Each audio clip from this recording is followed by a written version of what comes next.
Good afternoon, everybody. Can you all hear me? Wave at me, please, if you can hear me. Give me some signs. Thank you so much. Thank you for being here today. We're here for the 360 White Paper official launch and the social care debate. So firstly, thank you for making the time to be here today. I know you've all got busy schedules, and it really highlights how passionate you must be about social care to be here. So I'm going to be hosting the session. For those of you that I haven't met in the audience, my name's Hannah Montgomery, and I run a company called Goldust Marketing. So my background is the last 20 years supporting the majority of the care tech providers in social care. Thank goodness for Botox. And also, I run the Lichfield arm of Contact the Elderly, which is now re-engaged in my spare time. So what did we do, and why did we do it? So in March, we hosted roundtables where we got everybody associated with social care to come and discuss the issues within the sector.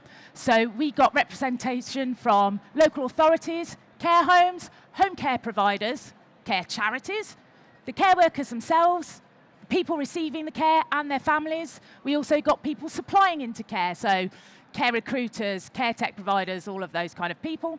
And we also got social care thought leaders and just anyone that was passionate about social care. We got along because it's important for everybody to have their say so we can see holistically the whole issues for everybody and how we can put solutions in place. We also found it really important to pay the care workers and the people that were receiving care for their time at £20 an hour, because I really didn't think it was very fair to get them to give up 2 hours of their time when they could be delivering care and them lose out financially, as of course costing care is one of the issues that we'll be talking about today. So you'll have on your seats a white paper, which is the outcomes outlining the solutions on your desk. If you don't have it on your chair, don't worry. Come and grab it at the end. We've got another supply so we can make sure that everybody gets a copy. So the aim of today is to have a panel discussion with some of the panelists that were involved in the roundtable to discuss some of the issues. So it will be a Q&A session at the end, so be mindful if you do have any questions, make a mental note of it, and we're going to come at the end of the session and come and ask you for your questions to be directed to the panel as well. So let me introduce the panel, and then I can stop talking and we can get going. So everybody, could you please extend a warm welcome to Adam Hutchison, the CEO of Belmont Healthcare Group.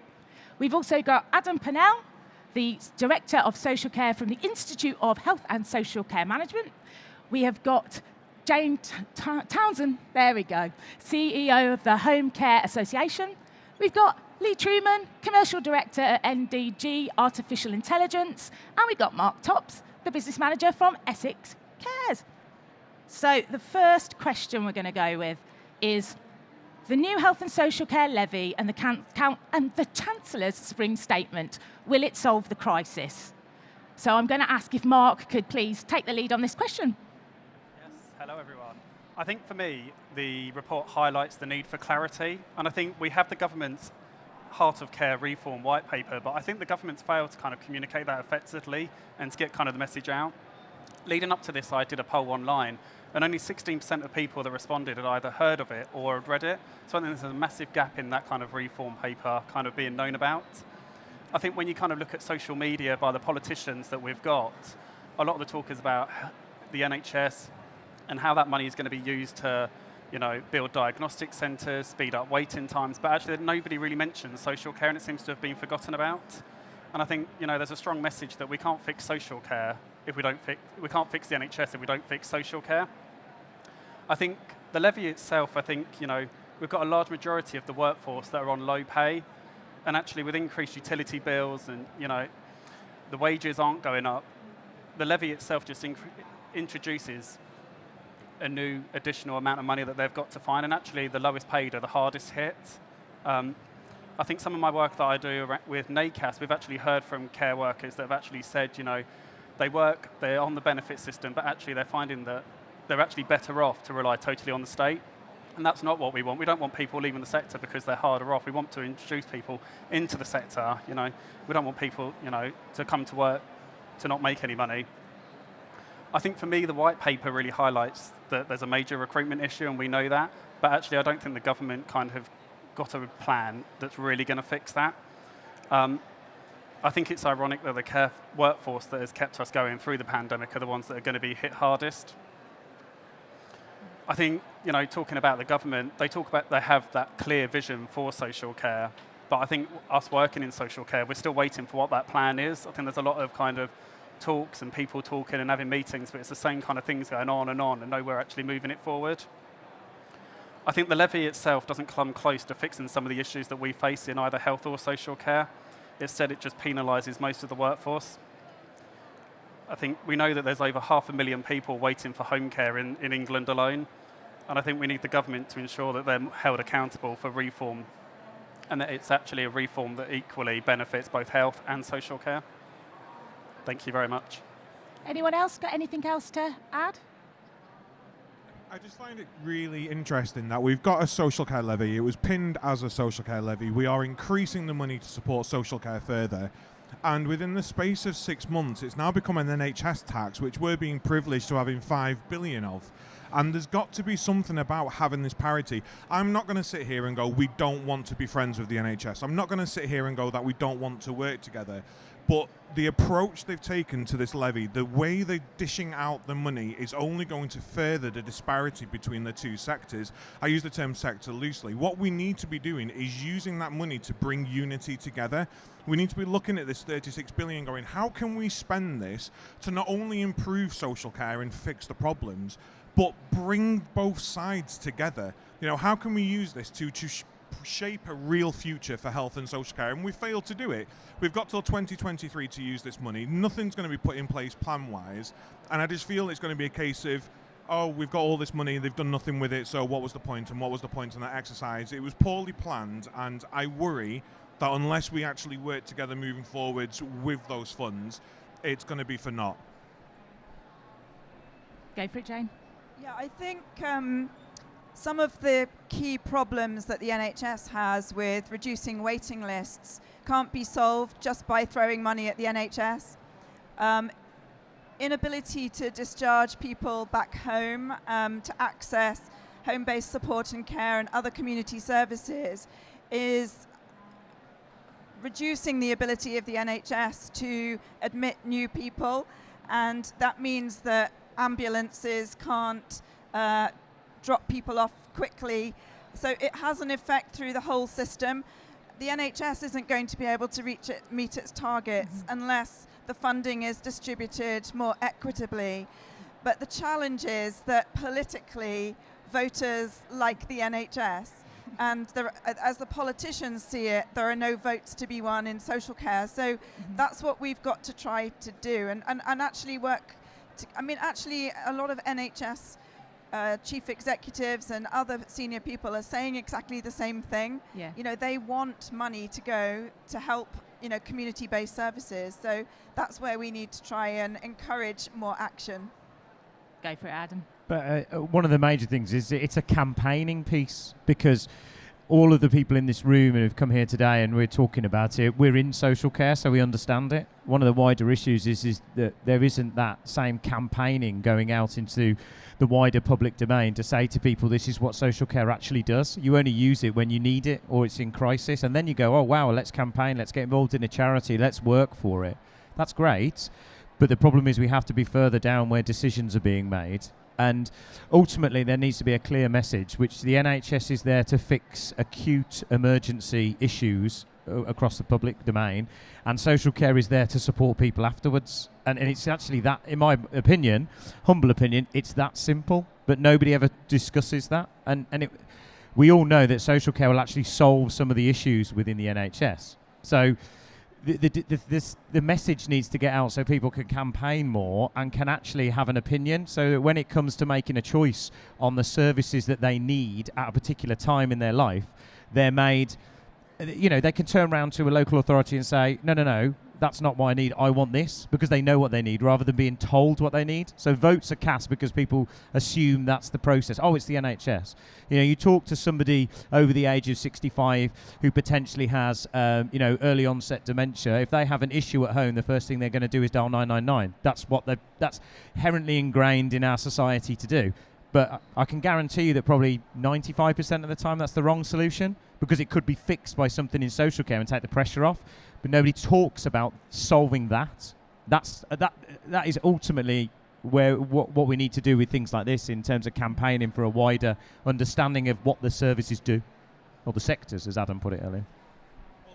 Sorry, I think you make some really good points, and I say sector loosely. I think the fact that we use the word sector when we talk, and I said this morning, didn't I? When we say social care, we inherently follow it up with sector. So we go social care sector, social care industry, and actually social care society. And if the government could take some of this money, some of this levy, and go, I tell you what, all public-facing roles, be that taxi ranks, be that shops, be that restaurants, are going to go through disability awareness training. It's going to be mandatory.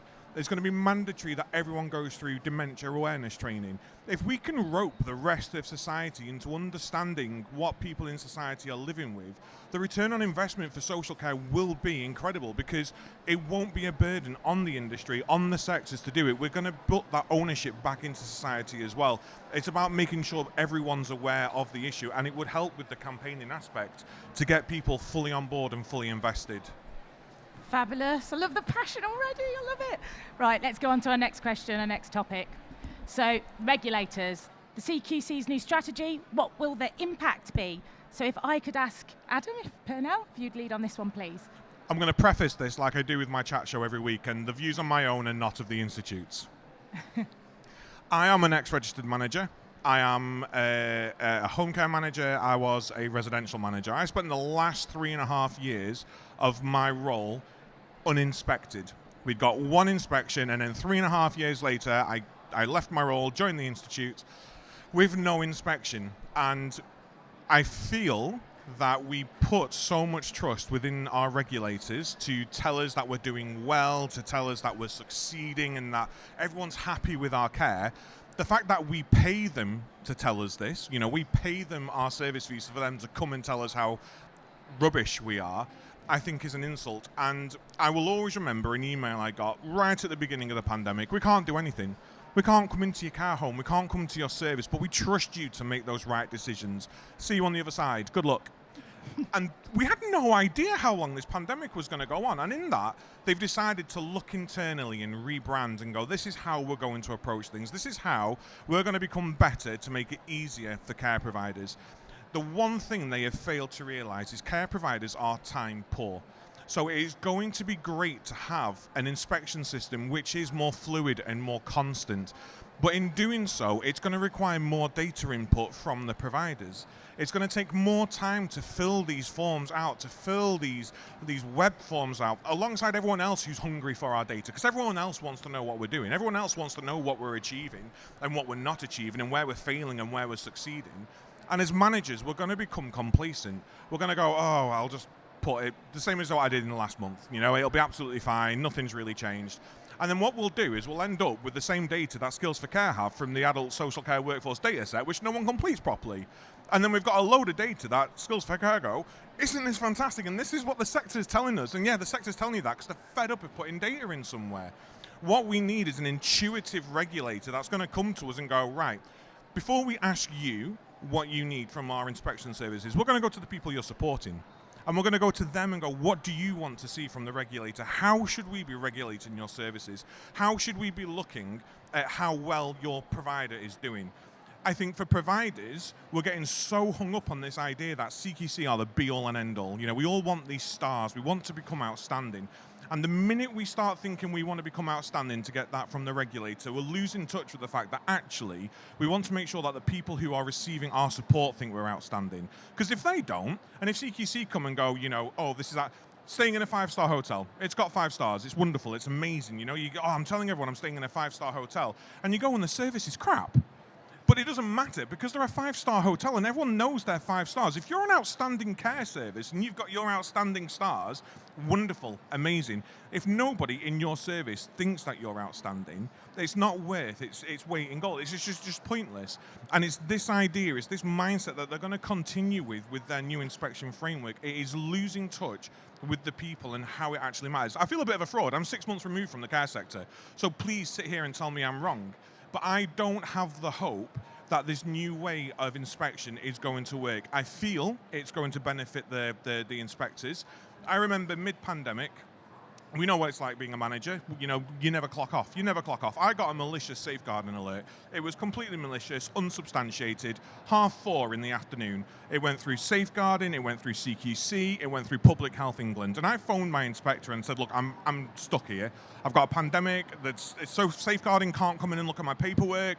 I've got Public Health England on the phone at me, screaming at me. I've got families phoning me up concerned. Adam, it's 4:30. Can you phone me in the morning, please? I'm about to clock off.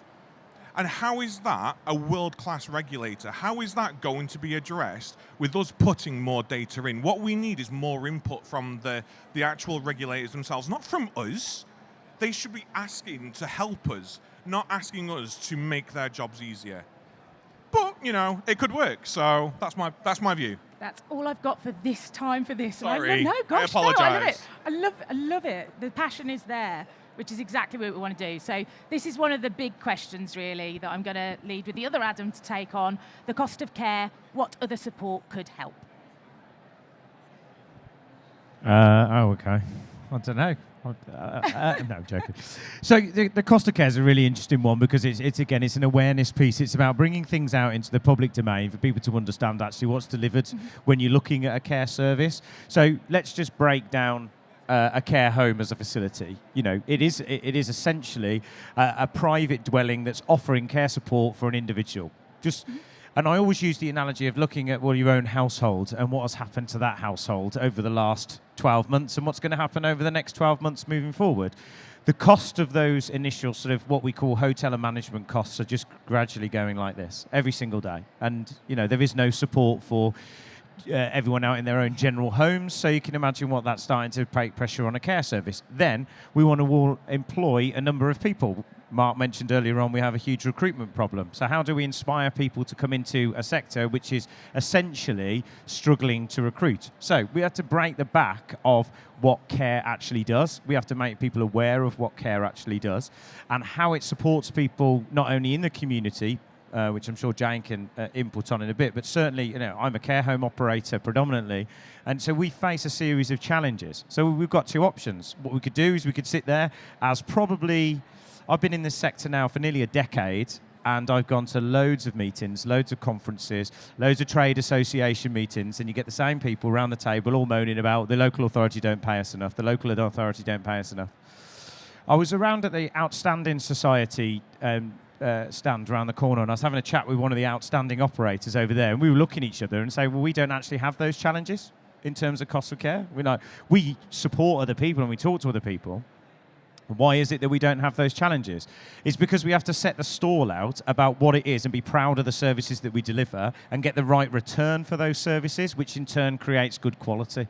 So it's about having that stronger approach with your funders and remembering that there has to become a mixed model. We can't rely on purely privately funded care. We have to be able to look at the model and say, right, we need an input from certain people over here, whether that's privately or through an insurance policy. We need to have an input from the local authorities, but we also need to have an input from health, because by using campaigns to get health more involved in what social care does, there's actually a saving to be made. Nobody's really talking about this. It drives me mad. If you look at, there's a hospital in Kent, and the per bed price for having somebody in a supported environment in a hospital costs £668 a day. Times that by a week. There's no care home in the country that charges £668 a day, yet that person will have more engagement, more enjoyment, more companionship, and actually rehabilitate. Because we all know that a hospital is normally the worst environment for somebody who's in, who maybe has dementia or Parkinson's or sits on the elderly spectrum. Again, that's my experience, is that they're going to be negatively impacted by spending too much time in hospital. So again, it goes back to awareness, it goes back to campaigning. So we're stuck in this perpetual circle of where we all know what we're doing, but we need to engage with multiple advocates who are able to fund in a more appropriate way. And that way, people who are wanting to deliver services, such as myself, can do it in an effective way, which means we'll continue to overstaff, we'll have the right training, we'll have inspiring leaders who want to join the sector, because you can't solve a recruitment problem if you don't have people who are interested in joining the sector, and that all bulks down to how are we going to pay for those services. Lovely. I love how you brought it all together at the end there. You know, Perfect. just you know. It's like you know Oh, what that's you're what I was supposed to talk about. Sorry. No, they are I just didn't some of the look up points there. from the white paper. I Don't didn't worry. do I We didn't all do enjoyed what you was records, but talking we can about, talk right? about that if we need to. No worries at all. Right, we're on the final question for today then, and this is one probably a bit more close to my heart because it's about care tech. So learning from the facts, data and technology intelligence. How can we use artificial intelligence, so AI, and are we comfortable with it? So this is definitely one for Lee Truman. Cool. Yeah, so we always need to use the latest technology. No. Oh, what Can about we that? hear Lee? No. No. Cool. Ah, look at this. Okay. Lovely. So, Thank you. what about that? Yeah, we You can there? hear you now. Go Yeah, for it. Cool. So, yeah, AI isn't coming. AI is already here. It's not something that's in 20 years' time, some vision of Skynet. It's in Netflix already. It's in Spotify. So we've already heard today the social care sector or social care society, I'm going to steal that, Adam, is massively overstretched, massively underfunded. We've got amazing care coordinators who have just bogged down, head in a computer, trying to schedule all the calls. So again, we just need to use AI, get more from each of the resources, and that depends whether it's on the rostering end or whether it comes to the diagnostic end with someone like PainCheck. It's using all the tools that are available to get more out of every resource, and we know that we're got a massive recruitment issue, so yeah, we just need to use AI as much as possible. Yeah, Jane, go for it. I think there are many different potential applications. So there are some shorter term things like, you know, the machine learning with the rosters. I think what we need to do is challenge ourselves to imagine by the time I get in my 80s, there are going to be double the number of people over 85. We can't cope now with the workforce we've got. There probably aren't going to be substantially more. So we're going to have to think really hard about how we can do things differently. And I know that in social care circles, the topic of things like real-life AI and robots isn't very popular. However, I don't see that there's any choice. And there are some really cool pieces of equipment being developed that, for example, help people to get out of bed, into a chair, over to a sofa and sit down. There are machines that can cook meals in completely from scratch, machines that can fold your laundry, machines that can brush your hair, all of this kind of thing. It sounds a bit dystopian in some ways, but I honestly think by the time I get in my 80s, we're going to be relying on this stuff because there just aren't enough people. Either that or all of the people that are currently working in Amazon warehouses and in retail will have their jobs replaced by robots. So care will suddenly become a very popular place to be. Mm-hmm. No, I was just going to say that's actually a really important point. I actually think it was a missed opportunity with hospitality post-pandemic. I think there was a much, much bigger opportunity for us to attract a set of workforce to create almost like a value-led recruitment that says, look, you've got a certain skill set, whether that be in terms of entertainment through hospitality or whether that was through sort of catering or, sort of front of house, all of those. Especially, again, I'm talking mainly from a care home perspective, but there's so many roles within that. And whenever we talk about recruitment, we focus really heavily on just the care element and not the fact that, 65% of the sector is run by organisations now, not single operators, which means those organisations have finance, have marketing, and there's so much more to care. And I think it's pushing those issues into people, and there was a missed opportunity. So there is one that we should now all learn from that and be ready to bring those people in and make them aware that it's a really, really cool place to work, because that's what we have to do.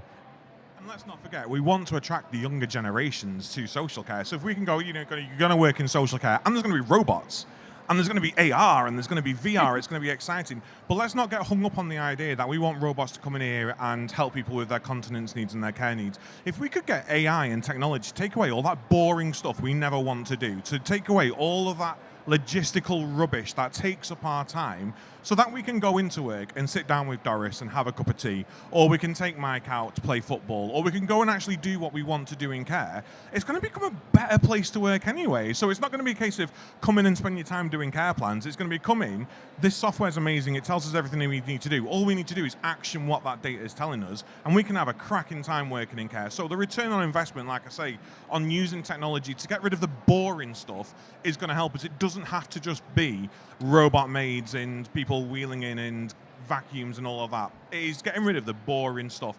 This is why the robot revolution will happen, because we're going to give them all the naff jobs, and then one day they're going to come back and not be happy. But it needs to happen. Let's hope not, hey? So that brings us nicely onto the question kind of element of today. I've got Andy with the mic, I think, or someone with the mic running around. So if you would like to put up your hands, if you've got any questions that you'd like to direct to the panel, forever, go forward. Here we go. There's a lady up here. Hello. Hello. Hello. We can hear you. Angeline Albert from carehome.co.uk. Just a question for everyone on the panel, really, which you can answer individually. From the white paper, what would you have liked to have seen which wasn't there?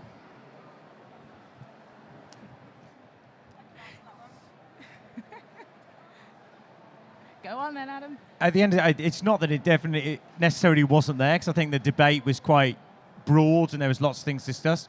I think the one that maybe not wasn't there, I think you have to make sure that there is a strategy for where it now goes, and therefore that what's actually spoken about and these challenges are then put in front of ways in which we can make decisions or force decisions to be made that help the sector. That's kind of one of the key things that I would put to it was what are we going to do next? What's the benchmark? What's the measurement? How is that going to be supportive? And therefore the outcomes and conclusions are actually put through to something that it ends up being completed, and we see some value from it. Because again, after a decade of doing this, and I know many people have been doing it longer, there's a lot of stuff said and not a lot done. In fact, I'd encourage you to read the white paper fully, see what you think might be missing from that. There's an email address on the white paper, and come back to us, and then, in turn, have your say as well. Everybody do that. Thank you. King Luau, Megacare, home care provider. Do you think the fair cost of care exercise is coming to all councils? I mean, it's essentially started, but it's going to be more later on this year, this exercise for the cost of care model. Do you think that's going to be revolutionary and solve the problem with regards to the cost of care? Yes, please. Yeah. Do you want my? Thank you. Do you want my honest answer, or Yes. do you want my answer that you? Both. I think Both. I think it'll do as anything does with any cost of care. I wear another hat, which I work in I run and involved in a number of trade associations and have direct contract negotiations with commissioners and have done for 6 or 7 years. And basically, nothing will be done with it, nothing whatsoever.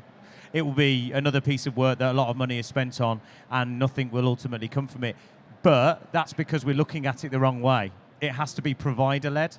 It has to be, let's build it, educate people on what services they require, and therefore they will want, if they know exactly what's available to an individual when their choices need to be made about the care services they want, and they say, I want that, and the local authority says, no, but we're only going to fund that, the general public will start saying, well, why?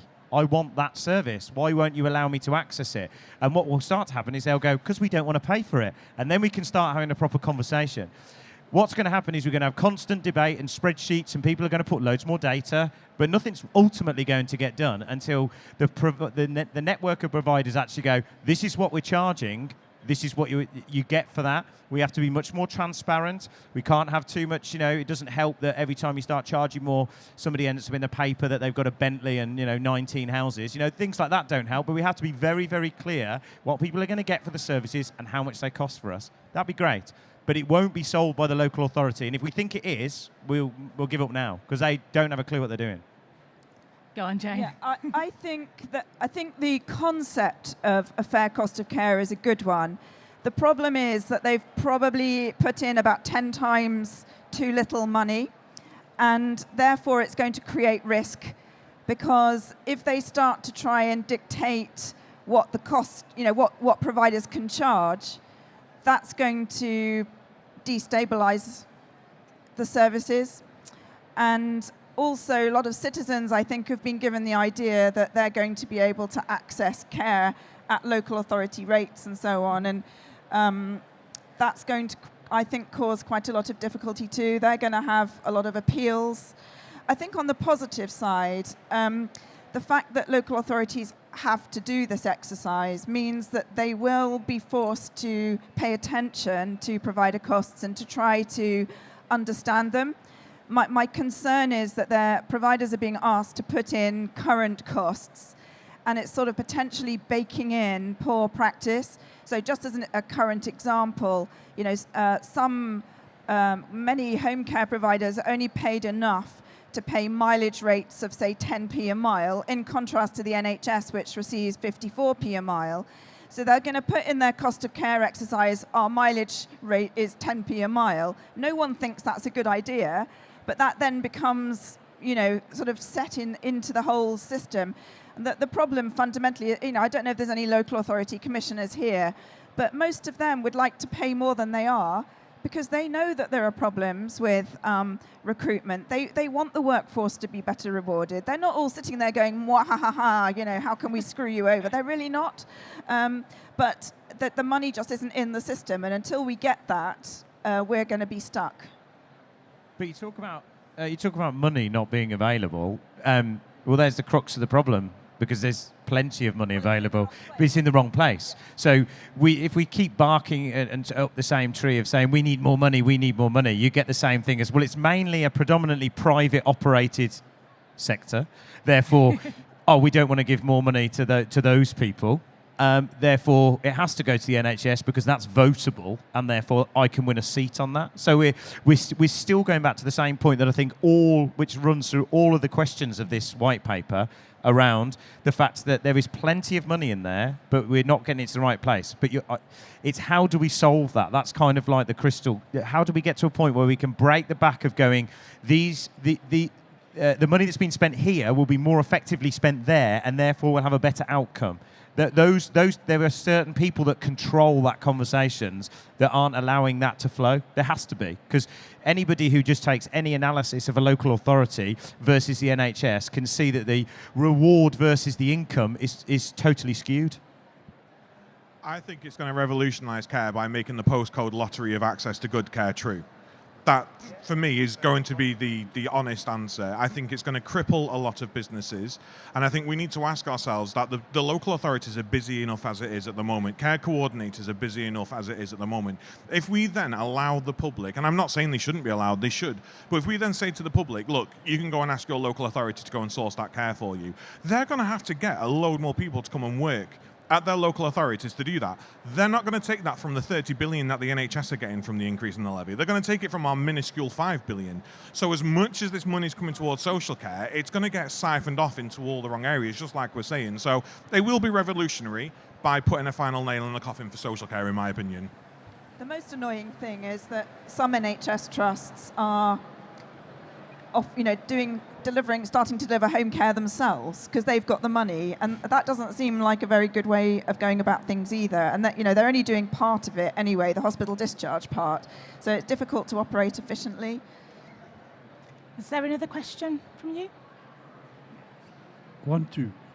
We can hear you now. Yeah, I don't want to depress you further, but I started owning care homes in 1979, and I've been listening to this same argument year in, year out, and white papers, royal commissions, and I still can't see anything being resolved until we make surgeries, discharge, mental health teams, community services, and the private homes, give them a little bit more trust and respect, and put them all online so that they don't keep losing DNARs.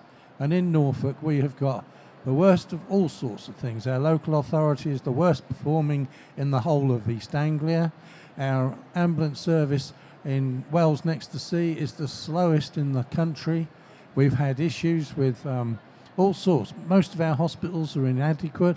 Our mental health team is the worst in the country, and we are getting hammered and trashed all the time for £110 a night. And that's after our big pay rise this April, and it's 180 to stay in bed and breakfast in Wells next to sea, and if you defecate in the room, you get thrown out. And if you still have to buy your drink and your meal, and if the toast is cold, you don't go to prison. So we don't have any time to answer, but we can see the passion from the audience, and I think you made a lot of points there. So what I would encourage you all now to do is thank you for your time for coming today, and thank everybody that participated in the round tables that's come, and can we give a round of applause to the panellists as well. If you can all fully read the white paper that you have, if you don't have it, please come and see me. I can make sure that you get a copy and then have your say. There's some further points that were discussed that weren't here today, so you'll have even more insights and solutions there. Thanks for your time, everyone. See you.